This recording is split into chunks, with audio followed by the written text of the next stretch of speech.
So I realize we only get once a year, twice a year, maybe, but if they're doing 10 minutes of dry practice a day, that's plenty of times to actually shoot, right? And then what you would be doing in that 1 or 2 times you get to shoot is testing those skills, but then also introducing the switch to closed loop. So I would have my guys shoot very close, 3 yards maybe, very fast. They may do 5, 6, who knows how many rounds, doesn't really matter. They're burning that target down, and then instantly switching to a 100-meter target or 100-yard target with their pistols. So they'd go open loop fast, right? They're working the trigger. They've got their sight in the middle. Things are happening. And then they got to instantly switch to a 100-yard target where they have to completely switch their mind, make that decision, and talk themselves through the shot.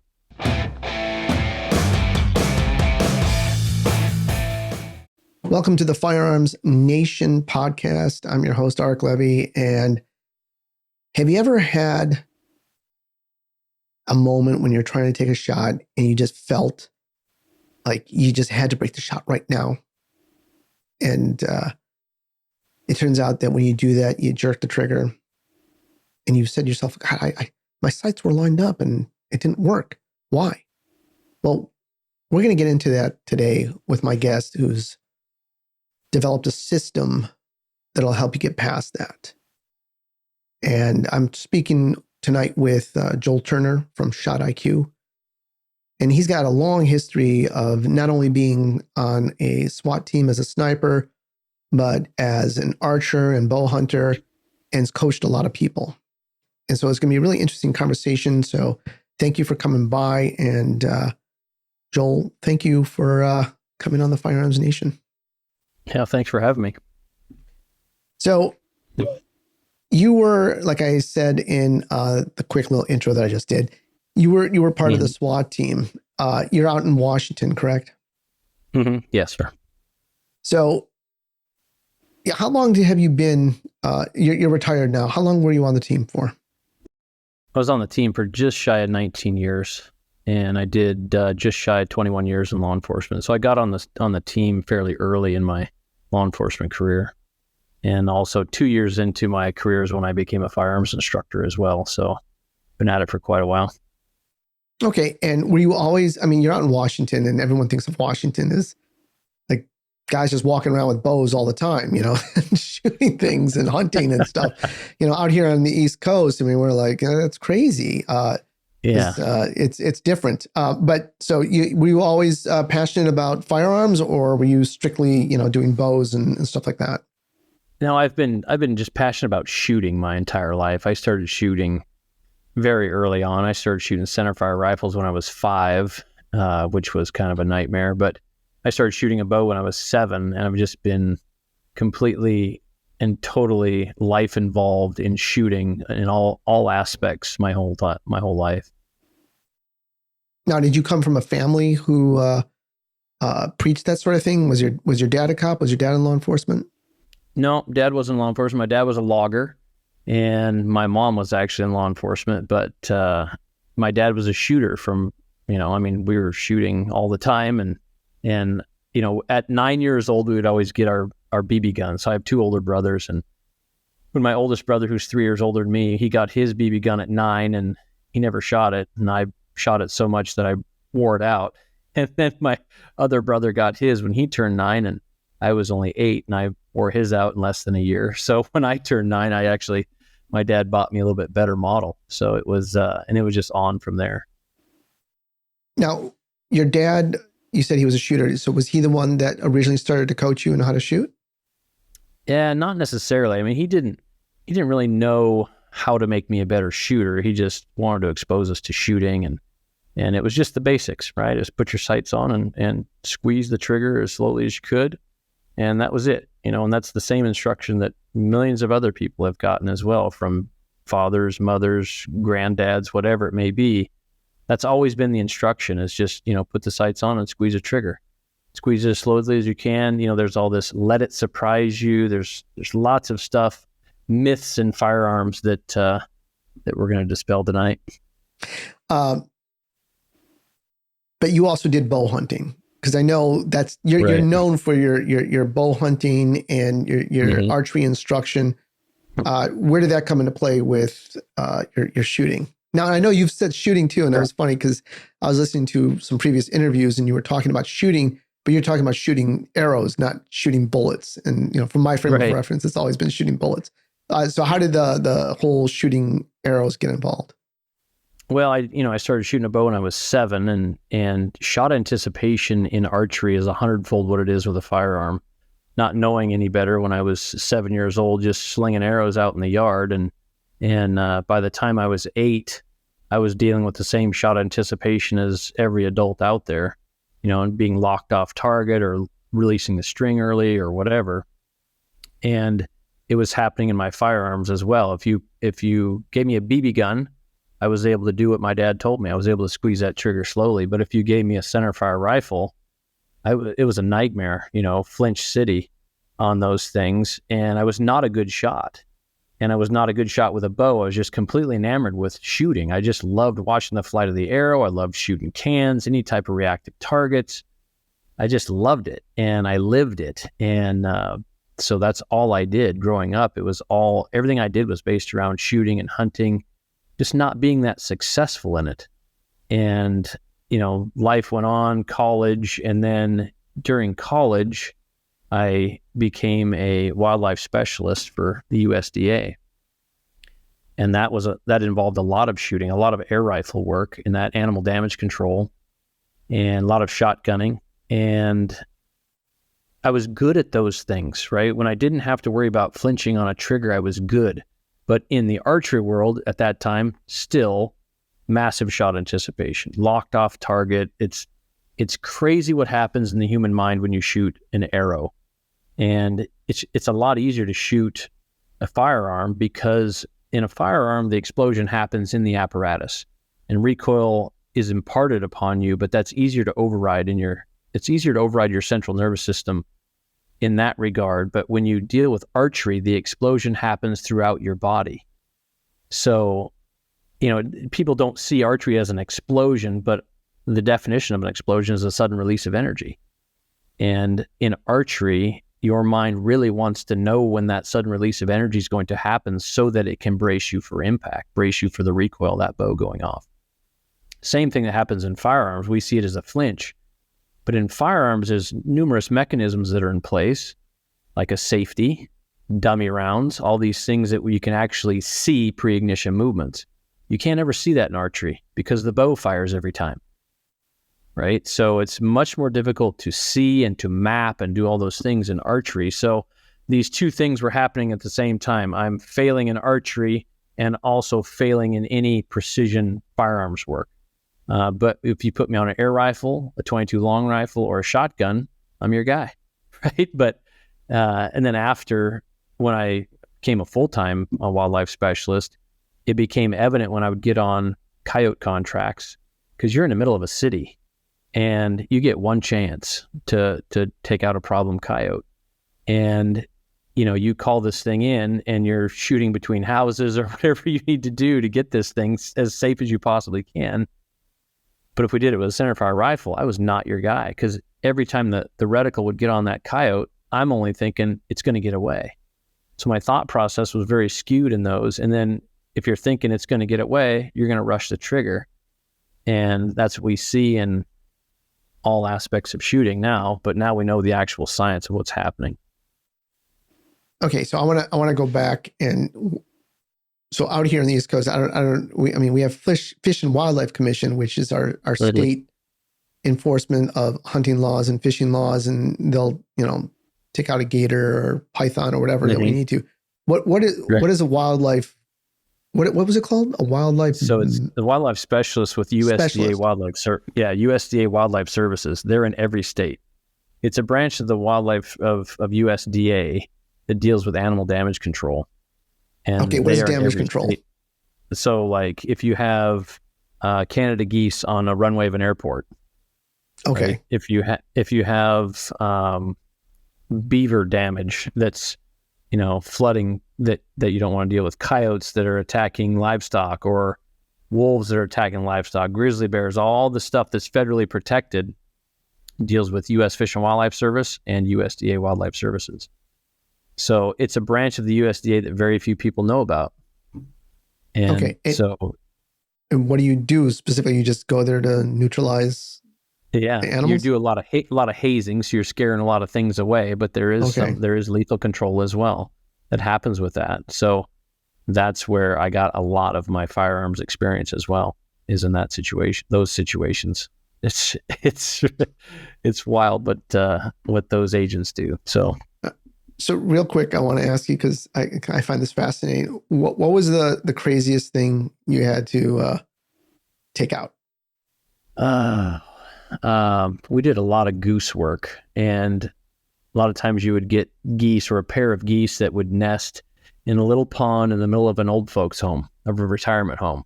And these geese would, when they would hatch their babies, the geese would come out and literally attack the people. And, you're knocking people over, and they're breaking hips and all kinds of stuff. So that's when they would call the USDA to come in and take care of that. And I can remember one night where we were out and we're using suppressed air rifles, and there was a pair of geese to take out. And my buddy, who was another agent, he wanted to do the shooting that night. I'm like, okay. So I let him do the shooting, and he did what we call cheek patching one. So he hit it too far forward, and it basically ran up on this person's patio. And we had to sneak onto the patio to catch this thing with a net. and it got away, and it ran over this other patio and got up inside a barbecue and knocked the barbecue over. And we're dressed in all black. We've got our USDA patches on our shoulders, and we're running around with these big old suppressed air rifles, look like some type of nuclear magnum, And this little old lady, she hears, because this barbecue's on her porch, it tips over, and she opens the door and she goes, "Is everything okay?" And my buddy goes, "Don't be alarmed, ma'am, USDA." Like, what does that mean? And she just closes her door like, I don't know what's happening out there. So, we did all kinds of crazy things. So no bears? No, we didn't. I didn't do any bear work. I wasn't one of the specialists, but there are specialists that do a lot of bear work. I can imagine. When you were talking about that, I was thinking, it's got to be, and I got to look this up one day, but it's got to be, I want to say early 2000s. I don't know if you know this story or not. You were on the West Coast, but I remember hearing it out here because I know I was on the job at the time. And the story was these two guys were at the San Francisco Zoo, and there was a tiger, and they were throwing those little bottles of alcohol that you get on the plane. They were throwing those at the tiger. Okay. And they thought they were drunk themselves, but they were throwing at the tiger. And the tiger got so pissed off that he jumped up from the paddock that he was in.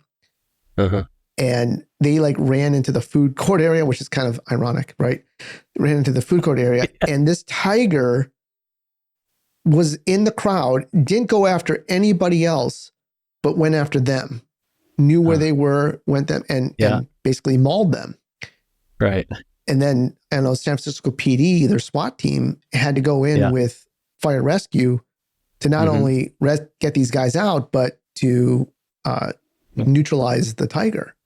Right. And I can just imagine the thought process, and it's nighttime, and I have to go into the zoo to take out a tiger. That's got to be scarier than going after any person. I don't know, how do you prepare for something like that? Well, so I train zoo shooting teams now. It's one thing that I do. And so if a zoo has dangerous species like that, they are required to have a shooting team. And so usually, if they have an elephant on scene, they'll have 375 H&H, a lot of 12 gauge slug stuff. But these people, we're having to train them to do exactly what we do in police work, but to the nth degree, because if they actually get involved in a situation like this, it's going to be a big deal. And so I do train those teams currently. And that's one of the things that I'll branch out and do more of. But yeah, it's pretty interesting because these tigers have you ever seen a tiger? Oh, like of in a course. zoo or something. Oh Yeah. man, those green eyes just look right through you. So they're pretty, Terrifying. yeah, they're wicked critters for sure. And agile and strong Mm-hmm. and predatory. Yeah. And, Yeah. Yeah. no, thank you. That would have been a tough night to go into the, those guys Yeah. deserved it. What do you want from me? Yeah. I know up down here in Florida, like Orange County Sheriff's Office, they used to, I don't know if they still do, but I remember speaking with some supervisors there. They have 450 bear wolves Mm. for to take down elephants and other, Mm. because I don't know if you remember this. There was a rampaging elephant in Hawaii, in Honolulu. Did you ever No. see that? Mhm. Yeah, it got loose and it was ramping. And I mean, how do you stop it? It was destroying cars. I mean, Right. they were shooting at it and it nothing. What? Your stupid handguns. It's not going to do anything to me. Right. So Right. yeah, they look at these things and they say, okay, we have to have some sort of plan. But that's interesting Right. that you train them. Mm-hmm. You, so you do a lot of hunting as well out there with the Yeah. bow. So was that your like genesis of getting into the bow hunting? Was the fact that you were into shooting and you had the bow and the stuff that you did with your family? Yeah. I rifle hunted with my dad starting at the age of 11. Then at the age of 14, I started bow hunting and getting into the whole calling elk and all that stuff. So yeah, bow hunting's been my passion since I was 14 years old. And, synonymous with firearms, I do a lot of rifle hunting as well. But yeah, most of my firearm stuff then started to be out of necessity because I got into law enforcement. So Tell me about that transition. So how young did you get into law enforcement? I was 24 years old. And at that time, as soon as I turned 21, I got my concealed weapons permit and I bought a Glock 23. And I couldn't hit anything with it. Like everything is shooting low and left. I'm like, what's wrong with the sights on this thing? Right. So then I get in the academy, and in the academy, I was smarter because I bought a, what was it? It was a Para Ordnance 1445 double stack, double action only trigger. It was brand new for that year. And this was 2001. And so I shot that, and I shot that better than I did my Glock, unbeknownst to me as to why. But my partner, another deputy there, he was not going to pass. He was not going to pass the midterm test. And I had no way to, I didn't know anything about firearms instruction at the time. I thought, man, try my gun. So he ends up shooting my Para Ordnance 1445. I went out and bought a Kimber 1911 because I didn't want to get into that big, nasty trigger stroke, not knowing what I know now. But so he passed, I passed, and we spent our careers together in law enforcement. So, but we did a mechanical fix to a mental problem at the time and got ourselves through it. And luckily we worked for agencies that allowed us to carry whatever we wanted to. So that was it though. There's a lot of that out there as mechanical fixes to mental problems. And so, yeah, so I started in law enforcement. I took first in my class in firearms, and I even got to start into some firearms instruction, working people through remedial and stuff like that. Cause I got to be a fairly good shooter, not knowing why I was a good shooter. And then, 2 years into it, that sheriff's office was going to lay me off just because of budget issues. So I looked for employment elsewhere, and there was a local city that I'd worked with a lot of those officers. And so I went to that city I kind of had some demands as I went there, which is not usually the case, but I wanted to be a firearms instructor, and I wanted to be eligible to get on the SWAT team, even though I was on probation with that agency for the first 6 months. And so they granted me that, and I went to work for those folks, and I became a firearms instructor and got on the SWAT team in 2003. And the day, so I left, our firearms instructor school was at the academy, and I'd only been there 2 years earlier. So I knew the firearms instructors at the academy, and I said, how do I become a firearms instructor here? And they said, well, you just got to show up and, start working your way into the program. So I graduated on Friday, and I was at their doorstep on Monday. And that's when I became an instructor at the academy, at the Basic Law Enforcement Academy, as an adjunct instructor. And then come 2009, that's when I got on full time with it. So you wanted to be an instructor. What made you want to do that? What did you think that you can offer the officers at that time? Well, at that time, I was just going through my head as to why am I shooting better now? How am I controlling myself? And I started into really working with the students, with the recruits, and just figuring out how does their mind actually work in these things? How did it work for me? And how does their mind work for them? And I started to have a pretty significant amount of impact on these people, because other instructors that were using traditional means were not able to fix these people, and they started to send them to me, which felt good to me. But I really had to buckle down and really figure this stuff out, because there was nothing out there in anything that I read, anything that I watched, that really boiled down to the main problems, the core problems in shooting in the human mind. So what were the traditional means that you were seeing that wasn't having any effect on people? So if I was to give you a scenario, I mean, you being a firearms instructor, if I had a student that was, let's say, 5 rounds, 5 seconds, 5 yards, right? Simple drill. 5 rounds, 5 seconds, 5 yards. And you see it's a right-handed shooter and you see low left impacts. What would you see as the problem? So what I know now, I'm going to say that they're yanking the trigger, they're slapping the shots, or they're shooting a Glock. Okay. No, I'm going to get a lot of hate mail for that one. Yeah. But Okay. because the Glock, the reason I say the Glock is because it's a difficult trigger to learn. And a lot of people, and I've seen that in a lot of shooters, is that they're going to jam through that and they're just going to put too much into what they're doing with their trigger finger, and they usually shoot it low and left. Okay. So, and that's what we thought for decades, right? That you're slapping the trigger, you're yanking the trigger, stop yanking the trigger, stop doing that. We would go dummy rounds and we would do dummy rounds on the trigger until we saw no pre-ignition movements linked to the trigger motor program, right? Until we saw no flinch happen, right? So, and, as far as more traditional means, the instructor would be yelling front sight, front sight, front sight. Yes, I remember hearing that many times. Many times, right? Well, is the front sight really the problem? No. Right? Because you identified the problem as slapping the trigger, but they keep yelling front sight. So this is how it really boils down, as to how do you put your conscious mind where it needs to be at this moment of truth in one shot. So I started to work through this stuff, and my light bulb moment was I was dealing with a recruit, and it was slow fire. It was 20 yards, but his bullets are hitting the floor of the range at 15 yards.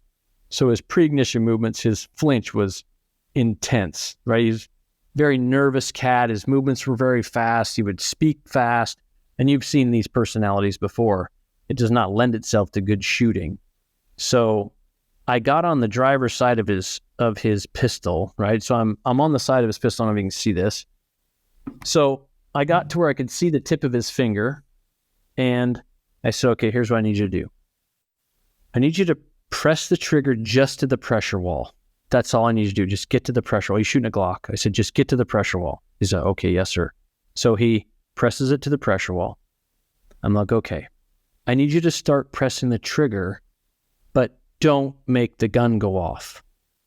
Okay, so he started pressing the trigger, and as soon as I saw basically the blood leaving the capillary beds of his finger, right, the white spot in his finger, once I saw that start to grow, I'm like, okay, keep pressing, keep pressing, keep pressing, keep pressing, keep pressing. I'm talking him through this, and I'm watching his finger move at the exact rate of my speech, right? So I'm talking him through this shot, and all of a sudden, shot breaks as a surprise. It goes in the 10 ring, and he's like, oh, man, that scared me. I'm like, yeah, it's supposed to, right? So that was my light bulb moment. So I started writing things, right? So I started writing, I wrote an instructor's guide called The Mental Mechanics of Shooting, an Instructor's Guide. And so in there, I talked about talking yourself through these shots and how previously we'd always said front sight, front sight, front sight. But why was it said more than once and in a rhythm, in a mantra style speech? And so I wrote all this stuff. It was all the baby steps of this whole Shot IQ program.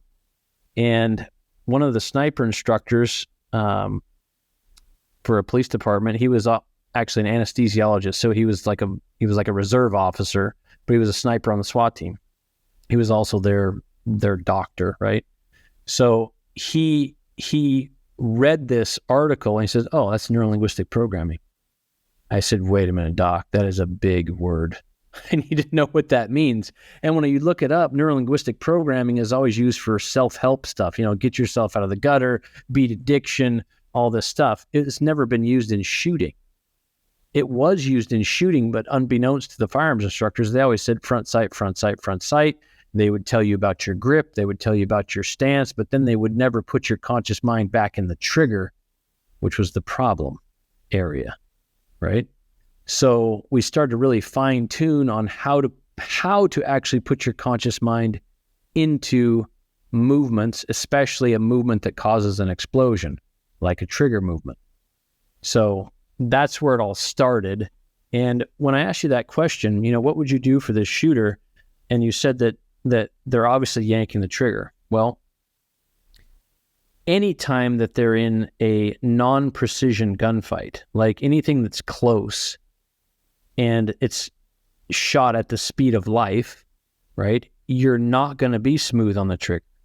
There's two different control systems that govern your movements. One's an open loop control system, and you probably heard about this on Rogan, right? One's open loop. Open loop means the brain sends a motor program to the effector. The effector is the muscle group that catches the motor program. But with open loop, that's fast. It's not slow enough you can actually gain feedback within it. So it's similar to a CQB trigger press, right? Remember that student had 5 rounds, 5 seconds, 5 yards. So they are going, if that's a real situation, they are going to be open loop on the trigger. We can't stop that. So one of the big firearms myths is that you're slapping the trigger. Well, you are going to slap the trigger. I mean, you could put a dummy round in any competition shooter's pistol during an event if they're shooting fast, and you would see pre-ignition movements that are linked to the trigger motor program. I mean, you have to slap the trigger to go that fast, but you've reduced the weight of the trigger and the stroke length of the trigger to the point where your open loop motor programs your pre-ignition movements have a very slight range of motion. Whereas in a Glock, if you're pressing a trigger and you haven't even got to the pressure wall yet, if you're yanking all the way through that thing, there's a huge range of motion there, right? In the pre-ignition movement. So to fix it, it's not to stop slapping the trigger, it's to pre-brace the body. So as a firearms instructor, do you ever tell people a percentage of how tight they should hold their pistol? Yes. In my career of doing it, it started off, 70-30 and, Right. more with, and then got to the point where people are like, well, how do you know? And towards the end, as I got into more competition, it's just grip the gun. You're going to grip the gun anyways. I'm not going to worry about. The only thing I worry about is I don't want you gripping too hard that you induce some sort of trigger freeze because you're gripping so hard with your gun hand. I prefer people to relax. And I also tell people that you probably don't need to grip the gun as hard as you think you need to grip the gun, right? When I tell people to go fast, I see them tense up their shoulders, tense up their core, and they really grip down and they're, angling the gun because they have to go fast. I'm like, you can go fast. If you're going to punch me, do you have to get that tense? And they're like, no, I don't. So then why do you have to get that tense if you're going to shoot that fast? But I have been, like I said, I started doing that in 2010, 2011 when I started taking classes and doing stuff until I got into competition. And a lot of the instructors would teach you that 70-30, 60-40, all that stuff, which I guess what I think that they were trying to do is just tell you not to grip so hard with your gun hand. But I think it did cause a lot of confusion in trying to figure that out. So when you ask one of your deputies that's been in a gunfight, ask them how hard they grip their pistol. and they'll all tell you that they don't really know, Mm-hmm. but I can guarantee you that they gripped it to 100% of their grip strength. Mm-hmm. So if there's an old myth of if you grip the pistol too hard, then you'll induce something else or you won't be able to isolate your finger. That's actually impossible to do. So you can grip a pistol. In fact, you need to grip a pistol 100% of your grip strength, because what you're doing through your grip is you are limiting the range of motion of the flinch, of the pre-ignition movement that's linked to the trigger motor program. So if you only go 70% of your grip strength, the other 30% is coming in with the trigger press, whether you like it or not. Because at the moment of ignition, you'll be at 100%, whether you like it or not. It just depends on, are you leaving some on the table to be linked to the trigger motor program? So we teach, because we know this is what you're going to be in a gunfight anyways, 100%, 100%. Because if I go 100% and then I try to go 110%, there's no range of motion left. But if I only go 50, there's 50% left. And that's where the low left shot comes from, right? And most of it is linked to the actual trigger hand, not the support side hand. So, but if you're shooting one-handed, you're going to have to go 100% on that. So anytime you're open loop shooting, meaning you're moving the trigger faster than you can gain feedback within it, you should be going 100% in your grip strength to pre-brace the body for it. And you can also pre-brace through stance and core strength and all that stuff, because anything left on the table is allowing a range of motion for the pre-ignition movement. So the trigger slap is not the problem. It's the pre-ignition movements that are linked to it, and how much should be left on the table. So, and you'll see this, in race guns and all this stuff. It's, if you've limited the trigger stroke length and the weight of the trigger required to make the gun go off, then you've already limited the range of motion of the open loop trigger movement. So it's, once we've really kind of figured this out, because for decades, I myself as well, you're slapping the trigger, got to stop slapping the trigger, got to get smoother. We'd talk them through it, but that's only for precision environments. When it's open loop, and it needs to be. You're not going to sit there with a dude at 5 yards and get your pistol out and present it to the target and talk yourself through a precision trigger press, unless you need to put one through his pupil or something, right? So most of the targets allow you to go open loop if it's closer. But then there's the whole other realm of gunfighting, which is precision. It's a very small percentage of gunfights, but it does exist. And you see these gunfights where maybe the bad guy is beyond the officer's open loop effective range, which is usually about 13 yards. That's about as far as you can go with 100%, what most people can go with 100% of their grip strength and still keep it in minute of dude, right? Keep it inside a human torso. So that other precision realm is what I really dove into, because that was my work in the sniper world and all that stuff. It was precision. So like if you go to a shot IQ instructor school or a sniper school, you're going to be doing a lot of pistol shooting, even though it's a sniper school, because I just need you to learn how to control your own mind in high stress situations and actually put it in what's called the closed loop control system, which is the other control system. And that's where it's slow enough you could stop it, but fast enough you can feel it, right? That precision trigger press that we as firearms instructors have been trying to get people to do forever. Like if you have 25 yards or 50 yards in your qualification, that's where people fail, because they don't switch. They stay open loop, because open loop is the default, right? It always wants you to brace you for recoil. There's the core problem in shooting is that your subconscious mind will not allow you to cause your body impact as a surprise. So it takes literally a conscious override to go precision on a trigger. Okay, on that. So what do you mean it takes a conscious override to let you go? So if you don't decide to, you will not press a trigger with precision. Like if you just shoot, if you take a student that doesn't know anything and you just have, maybe you have them shoot some 5-yard stuff, some close stuff, and then you put a target out there at 50 and don't give them any other instruction, they will automatically go open loop on the trigger. They'll get their stance right, and they'll maybe take a moment more time, but when they press that trigger, they'll go open loop at the end of it. Therefore, pre-ignition movements will be linked to the trigger motor program, and they will miss the target if it's a certain size. So when you think about this, like when you shoot let's say you're shooting a 100-meter shot with your pistol. Okay? Walk me through that. Am I on a time am I in a time constraint, or no? Am I no time constraint? No time constraint. You're standing unsupported, 100 meters. I'll give you a 16-inch plate. And what do you want from me?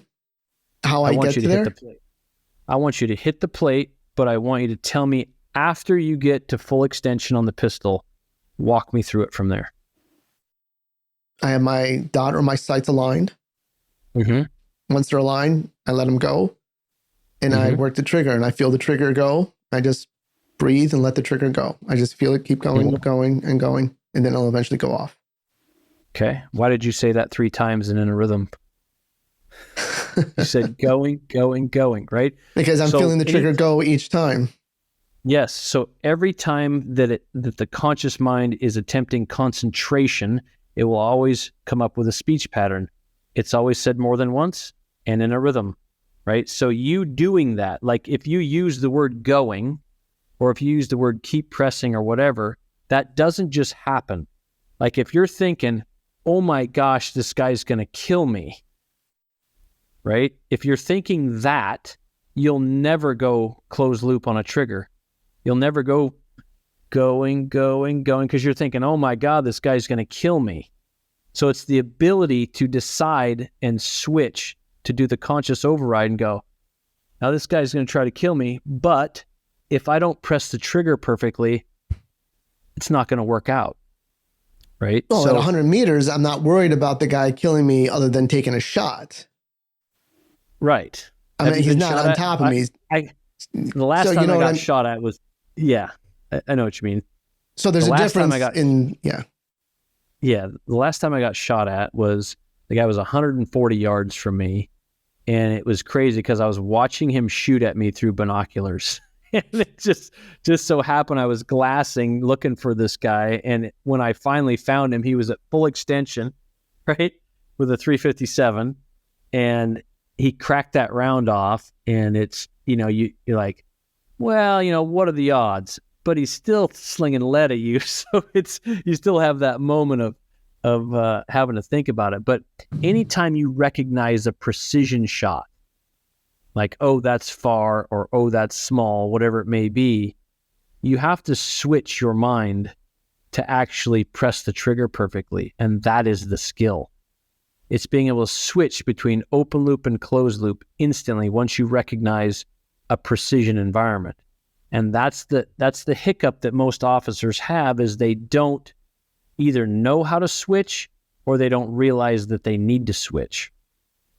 Like in a high-risk vehicle stop, we practice in a high-risk vehicle stop here where, maybe it's a pursuit, whatever it is, murder suspect, whatever, high-risk stuff will come in, and then the officers will usually get behind their vehicle, which increases distance, which usually puts them outside their open loop effective range with a pistol.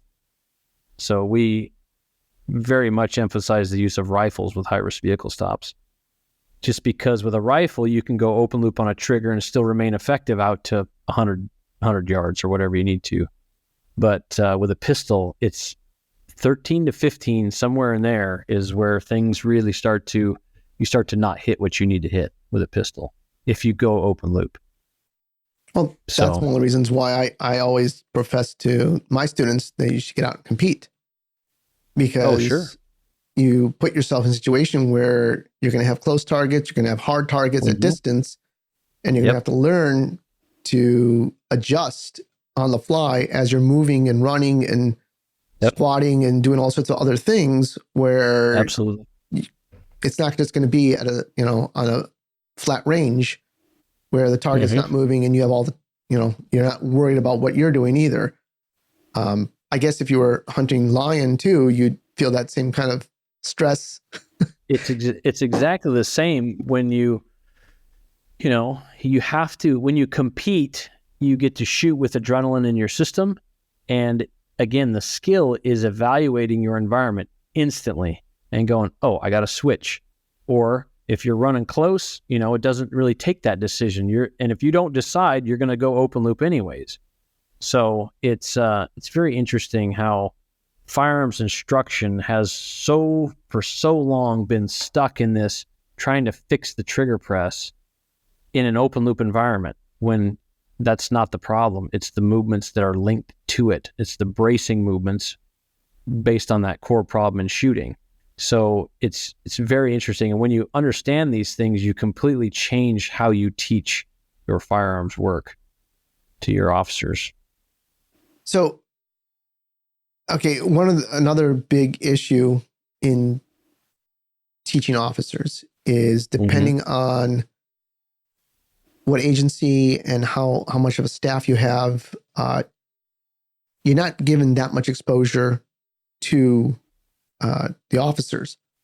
Sometimes they come once a year. Sometimes, if you're lucky, you get them for a class, and then they have qualifications. That's about it for touching their guns. How do you get this to them quickly?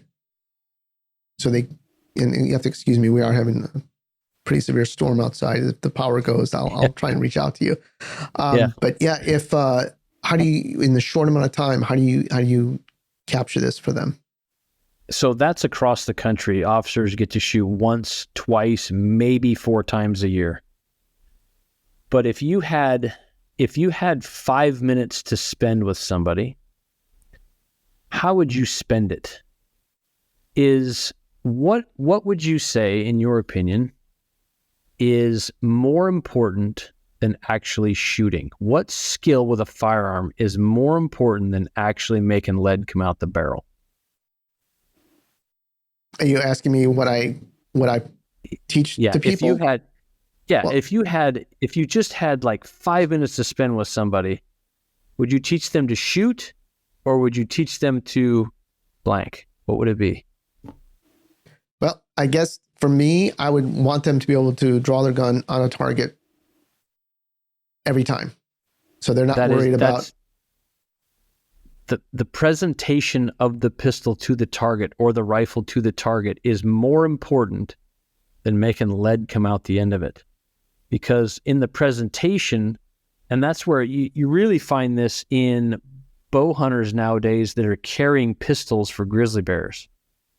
They very rarely ever shoot their pistol, and even more rare is that they actually pull the pistol out and present it to a target in a fashion that is smooth and efficient and has 3 things at the end of it, right? By the time you get to full extension, you should have sight alignment, sight picture, and slack out of the trigger, right? Because you've already made the decision to shoot. That's why you're pointing at the target. I don't know how you guys train there, but we don't train. We're not pointing guns at people and then giving them verbal commands. We're staying at a low ready position.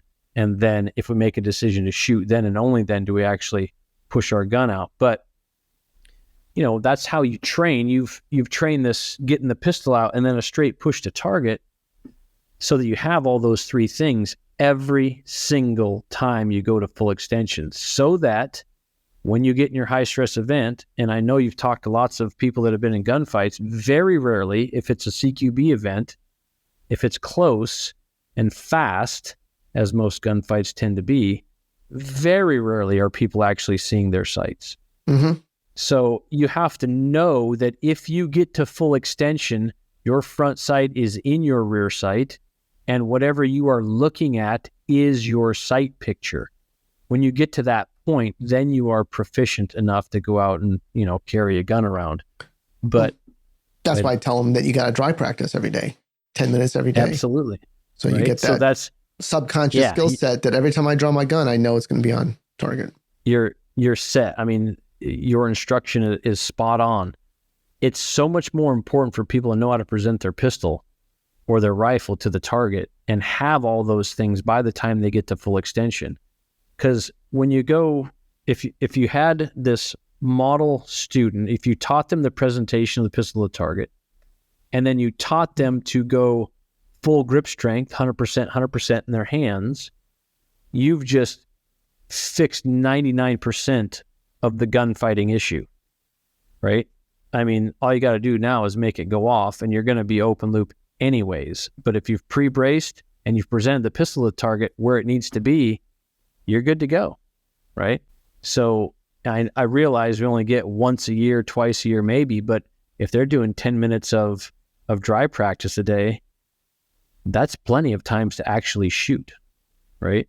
And then what you would be doing in that 1 or 2 times you get to shoot is testing those skills, but then also introducing the switch to closed loop.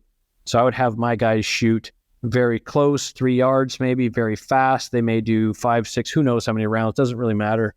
They're burning that target down, and then instantly switching to a 100-meter target or 100-yard target with their pistols. So they'd go open loop fast, right? They're working the trigger. They've got their sight in the middle. Things are happening. And then they got to instantly switch to a 100-yard target where they have to completely switch their mind, make that decision, and talk themselves through the shot. Are you familiar with Bruce Gray? Have you ever heard of Bruce? He's out in your neck of the woods. I've heard the name, and doesn't he do some mind stuff? Hasn't he written a book? He's been a competitive shooter. He's an instructor, gunsmith, anything related to SIG. That's his specialty. Oh, okay. A lot of the parts in the 320 are coming from him, but he's out in Oregon. But I remember when I first met him, he talked about something that you talk about. He talked about the anxiety of aiming, and it's funny because I experienced it before. I and sometimes you still experience it where you just want to get that release. And I'm not even talking about archery with the arrow. I'm talking about with firearms. Yes. When you aim in on a target, especially at a more distant target, right, at 25 yards and back, and you're aiming at that target, and you're trying for a good shot, but you're aiming it, and then I got to let the shot go because I just want to feel that release. So there is that anxiety. And you talk a lot about this anxiety, especially when it comes to archery shooting. So where is that anxiety coming from, and what do you do to overcome it? So, like I said, with the core problem in shooting, your subconscious mind will not allow you to cause your body impact as a surprise. It makes intuitive sense for us to shoot a shot the instant that we see the sights are on the target. And so even to the point where sometimes when you aim at a distant target, if you keep your mind in the aim where it doesn't need to be, because there's a system called visual proprioception that actually brings it back to the center. And it was interesting because when you described your 100-yard shot, you said that you would let them go, right? You aimed your pistol and then you let it go. That is the skill in itself, because to keep your conscious mind in it doesn't help you. In fact, it actually hinders your trigger press.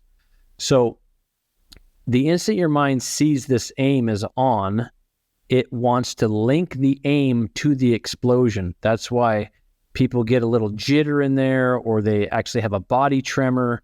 In archery, a lot of times people can't even get their sight on the target. It will lock off the target, and then they'll jump to target and let the string go all at the same time. It's called target panic. It's just another form of shot anticipation.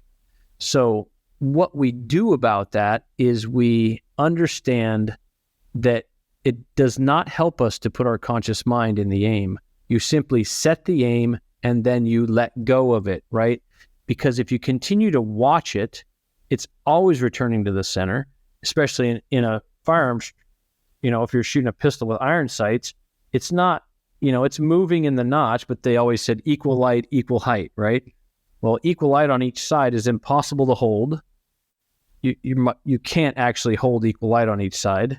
And equal height, you can actually hold, and you just do that through vision, as long as you're not trying to line up 3 dots. You're lining up the tops of the sights. So your mind has an easier time with lines than it does 3 dots. But when you get on the target, When your sights are aligned in a precision environment, when your sights are on the target, it's not time to shoot. It's time to decide. So when you make this decision in what we call the critical second, because anytime somebody rushes a shot, it is fired within 1 second of you believing the aim was complete. So if you fire a shot within 1 second of you believing the aim was complete, that means that to do that, you would have to go open loop on the trigger, which if you go open loop on the trigger faster than you can gain feedback within it, you will have pre-ignition movements linked to the trigger motor program. So we have people say something at that specific moment of truth, that critical second. So if you were to jump off a cliff, how would you go about that? You've stepped out to the edge of the cliff, you got your little toesies hanging over the edge, and you're looking down there. And if you look down there, and if you're thinking in the future, like, ooh, I don't know if that water's deep enough, right? If I jump off this cliff, I might die, whatever. If you're thinking in the future, like, oh, gee, I hope I hit this target, you will never do a movement that causes your body impact. It's not until you bring yourself in. So you got your toes hanging over the edge, you're like, here I go. That's the conscious override. Think about somebody jumping off a cliff. They don't just jump off a cliff. They decide to do a movement that causes their body impact. That's the conscious override. So on your pistol shooting, so that you can step away from the aim, understand that just being on the target, now this is a precision environment, this is not close and fast. In a precision environment, once you put your sights on the target, then you've taken the slack out of the trigger, then it's, here I go. We have them actually say, here I go, and that starts the concentration. And again, concentration runs through speech. So for you in that one shot, it was slacks out, sights are on, here I go, going, going, going, going, till the shot breaks. For me, it would be keep pressing, keep pressing, keep pressing, keep pressing. It doesn't matter what you say as long as you are speaking about the movement. That's how you direct and trap your conscious mind into a muscle group, especially for a movement that causes an explosion. Because your central nervous system won't let you just do that. It wants to time the event, right? It wants to time that trigger press so that it can brace you for impact. That's what it's built for. So literally to get the surprise break requires a decision, and a decision increases presence because now we're actually doing this thing. And once you're present enough, then and only then can you concentrate, and concentration runs through speech. Yeah, I think, go ahead. No, I mean, you described your shot, your 100-yard shot, you described it to a T. You described it like a great shooter describes a shot. If you have a mediocre shooter, they talk nothing about the trigger press. Ask them, okay, give me this 100-yard shot. What are you going to do? And they say, okay, well, I get my stance, I get steady, I get my sights on the target, and then I'm just going to let it eat, right? They don't even talk about intimate details about the trigger press as you did, right? With your going, going, going. Even the way that you spoke, I can hear your storm there. But the way that you spoke is the speech of a very experienced shooter, successful shooter. But I'm telling you, across the board of all the gunfighters that I've interviewed, across the snipers, the bow hunters, the rifle hunters, the one pattern of success, the one commonality in all these people that have been in precision environments is they all say something during their shot. Not one of them ever does it blank-minded. They all say something. They all say something different, but they all say something. And it's usually very specifically after the aim and before the trigger press. It's the here I go. It's the critical second. So when you get a chance, ask some of the people that you know that have been in these situations, have been in precision gunfights or sniper work or whatever, and they'll tell you and just ask them, what do you say to yourself when you shoot? And that'll open up their world to you. It's very interesting.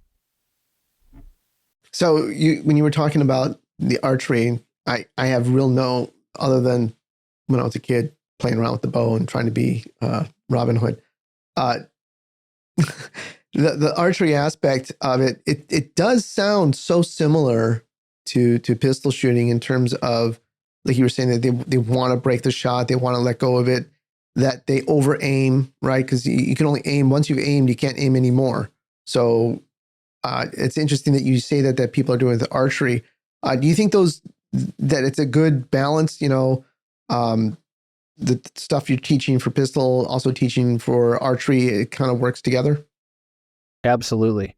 It's easier with a firearm, but with a firearm, there's an actual explosion that happens. So, if you're having issues with that, go shoot a high caliber pistol, right? If you're having trouble in archery, go shoot a high caliber pistol with precision, and then understand and blueprint exactly how you did it. And by blueprint, I mean, like if you have this, let's say you're shooting a 460 Smith & Wesson, right? Pretty significant recoil. And you work through that double action. Okay. And so you are working through this big old X-frame Smith and you're working through that trigger. What conversation are you having with yourself, right? Especially after the second click in the hammer. What conversation are you having? So there's very specifically 4 questions that I have people ask themselves when they blueprint a shot. Number 1, what were you thinking about after here I go, which should be nothing other than the trigger press. Question number 2, what were you saying after here I go, which should be talking about the trigger press, like keep pressing, going, whatever it may be for you. Question number 3, could I have stopped it? Was I so keenly concentrated on the shot activation movement that I could have stopped it anywhere within it? And then finally, what decisions did I make? Did I actually say, here I go? After my aim and after I'd taken the slack out of the trigger, did I actually say, here I go, to increase my presence? And there's a few other decisions that you can make in there, like we call one the half up moment. As you press the pistol out or as you bring the rifle up, are you saying something to yourself like, I'm going to do this right, or something about the process? And every decision you make increases your presence. So it's the same blueprint with firearms as it is in archery. So if you can shoot a bow with control, firearms are super easy. If you can shoot a firearm with control, you just take that blueprint into your archery shot. And that's what I did. I developed this whole system for firearms first because of out of necessity for myself. And then finally, I put it into archery. And, because it's funny, because in the training world, you deal with a lot of competition shooters that train a lot, right? They shoot a lot because they're hoping that their event happens as many times as possible because they shoot in tournaments, right? Or matches, if you will, right?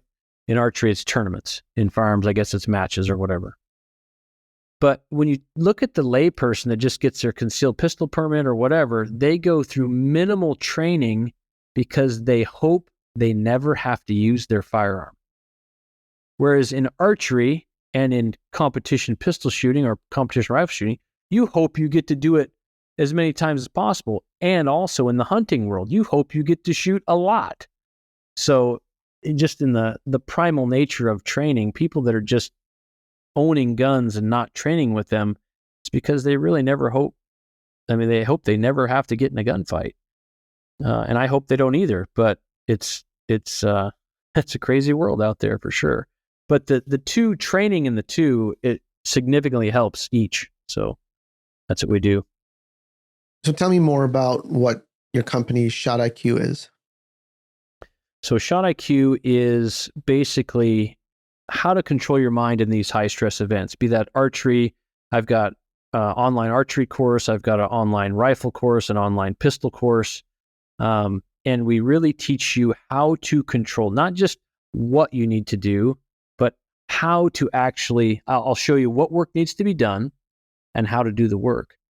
But you have to understand that anytime people take instruction, they're hoping that it works for them. Any instruction, the instruction that you give to your officers or to your folks, any instruction that I give, none of it works. we're just teaching people what work needs to be done and how to do the work. So very specifically, we teach you the science of the mind and what's actually going on in your shot and how to do this conscious override. I always say we teach the conscious defiance of human nature, because human nature is to punch the trigger, right? That's natural for you to have target panic in archery, or for you to punch the trigger in whatever firearm situation you're in. So learning that override is key. And I'm just started after being on Rogan. I had to broaden my horizons a bit, because Rogan talked a lot about the connection of what we do at Shot IQ and to life in general and how it can be applied. And after that podcast, I had people from all walks of life calling me for, how do we put this open and closed loop control system into our sport? And, how do we do this? And I was asked a very specific question by a very smart person. And after this Rogan podcast, and they said, can you define the mental game? And I had to think about what I teach in shooting, and I said, yeah, I can define the mental game. And this is the definition that I came up with. The mental game is defined as knowing when, where, and how to direct your conscious mind into a specific task at a specific moment. That's it. Right? A one sentence definition, knowing when, where, and how to direct your conscious mind into a specific task at a specific moment. So if you can plug this in as an equation, like if you plug this into a close quarter gunfight, what's the mental game of a close quarter gunfight?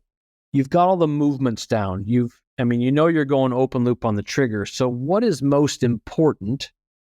What's the mental game? Where do we need to put our conscious mind in a close quarter gunfight?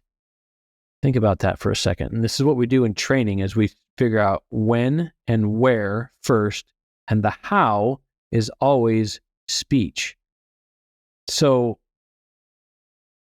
in a close quarter gunfight, I don't need to put my conscious mind into the trigger press, because I'm going open loop anyways, right? I would just like somebody to get their damn front sight on the bad guy, right? Get your dot on the bad guy. So it is all based in vision. So you need to put your conscious mind into vision or aiming in those close quarter gunfights. You need to at least get your sight in the middle of the bad guy before you go pressing on that trigger. So that's the mental game. The how is always through speech.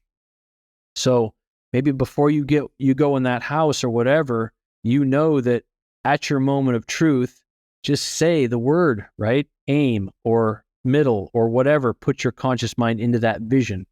If it's a precision gunfight, the mental game shifts. Now we have to put our conscious mind into the trigger press, because any other thought process is going to default us out to open loop. So we need to stay closed loop on the trigger. So we have to put our conscious mind into the trigger press through speech, right? And to do that, we got to make a decision. Here I go. And that's the mental game of that. Take it out to basketball. What's the most important thing in a free throw, right? So the basketball players got a routine that they do, right? They bounce the ball 3 times, they spin the ball, and then they shoot it. They've done it thousands of times, millions of times maybe. But then the game winner comes up. And then they bounce the ball 3 times, they spin it, they look at it like, okay, I got to break my wrist perfectly. They change their thought process and they put their conscious mind into the movement. And they actually, when they do that, they screw up the totality of the movement. So you got to know the mental game. Where do you put your conscious mind? In this free throw, it's in vision, because vision is what guides the trajectory of the ball, the movement of your arms. It's all based in vision. So maybe before you actually do the shooting movement, you should say, see it, right? So when moment of truth is right before they shoot the ball, see it, and then they keep their conscious mind out of the movement. So it's this mental game equation that we now can plug into whatever our problem is: anxiety attacks, baseball, golf, anything that has to deal with conscious control of our mind. this mental game equation, it's now been defined. And we couldn't find anywhere after we came up with this, we couldn't find anywhere where it's been defined like this. So we've started a new brand called the Turner Method, and I'm coming out with an online course that deals with how do we apply all this stuff to life, and what is your, whatever your issue is, you can plug it right in. It's really cool stuff. So I know you wrote a book. I saw that on Amazon a while ago, back in 2017. Are you coming out with a new book with this concept? Yeah, we'll be doing the book probably next year. And the original book that I wrote was Control Process Shooting, and it's actually fairly old information. And with the nice about the online courses, we can constantly update it. But people learn in different ways, and those people that want to learn by reading the book is a handy guide for. It's just based in archery. It doesn't have anything to do with firearm stuff. I mean, all the concepts are from firearms, but yeah. So there will be a new book coming. All kinds of cool stuff in the works. Awesome. So it's Shot IQ, I think, is your website, and shotiq.com. And your Joel Turner Shot IQ on Instagram. So you're pretty active there. I'll link those down below in show notes. I really appreciate you coming on and talking about this stuff, because it's really fascinating. It affects a lot of shooters, and no matter what your passion is, archery, rifles, handguns, all is the same. All is that breaking that shot, however you define it, and getting through it. So it's fascinating stuff. I hope people listen to this over and over again to get all these concepts. And obviously, I hope they go sign up for one of your courses to learn more about it. So thank you very much for coming on the Firearms Nation podcast. You bet. Appreciate you.